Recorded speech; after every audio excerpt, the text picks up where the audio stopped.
Sa unang pagkakataon sa buhay ko, mag-isa akong sinalubong ang Pasko at ang bagong taon. Hindi ko inakala na darating ako sa puntong ganito, na ang mga araw na dati kong hinihintay buong taon ay siya ring mga araw na pinakamasakit palang maranasan ng mag-isa. May mga taong kasama ko, may ibang pamilya, may mga tawanan, may handaan, may mga batang nagtatakbuhan, may mga paputok, may mga kanta.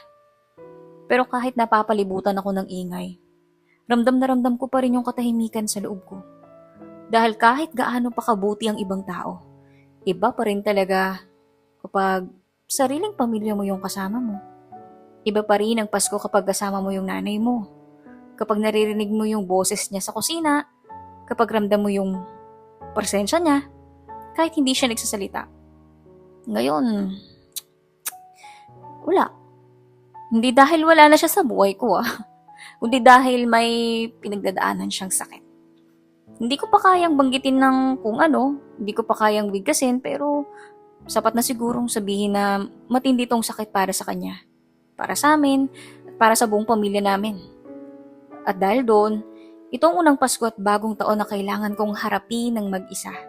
Hindi ko ginusto, hindi ko pinili, pero kinailangan. Habang ang mundo ay nagdiriwang, kami ay natutong magtiis. Habang ang iba ay nagpapaputok, kami ay tahimik na nagdarasal.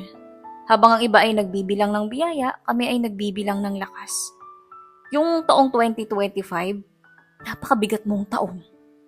Parang taon ka ng pagkawala, ng paghihintay, ng pag-asa na paulit-ulit na susubok. Pero sa gitna ng lahat ng bigat na yun, may mga sandaling may konting liwanag pa rin.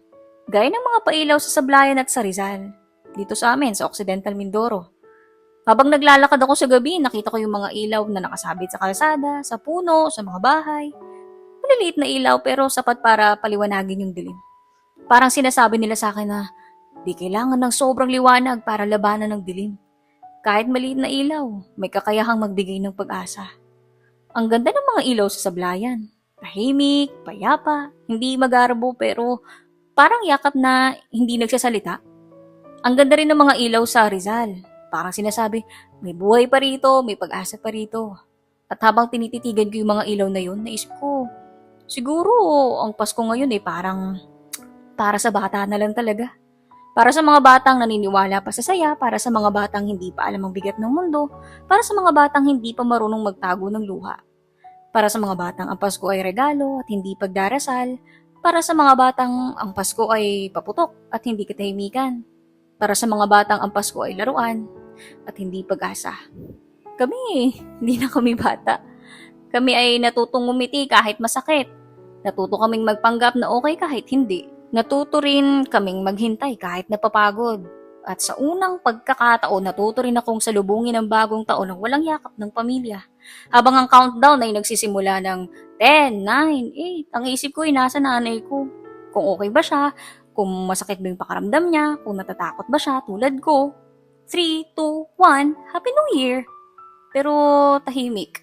Walang sigawan, walang yakapan, walang luha sa labas, pero puno sa loob. At doon ko napagtanto minsan ang pinakamalakas na selebrasyon na yung pagpapatuloy. Ang paggising araw-araw kahit pagod ka na, yung pag-asa kahit natatakot ka na, ang paniniwala kahit hindi mo na nakikita yung dulo.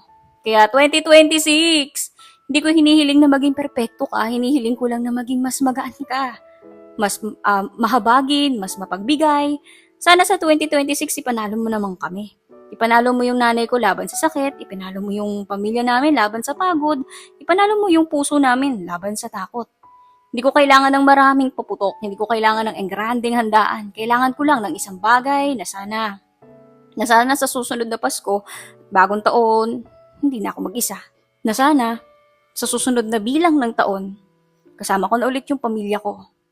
At kung mangyari man yun ay pinakamagandang regalo na matatanggap ko.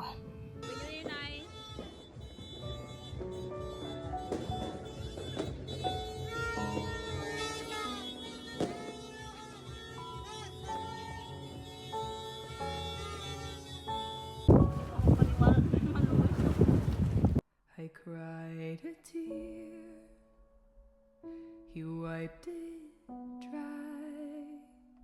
I was confused, cleared my mind. I sold my soul.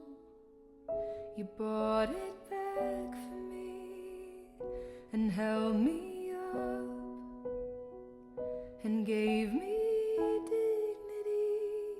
Somehow you needed me.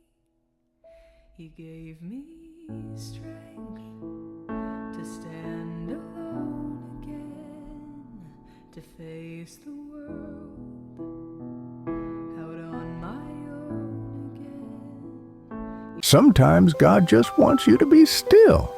You've been fighting battles no one sees, carrying weights that few understand, and doing your best to hold it all together. He knows you're tired, not just physically, but deep in your soul.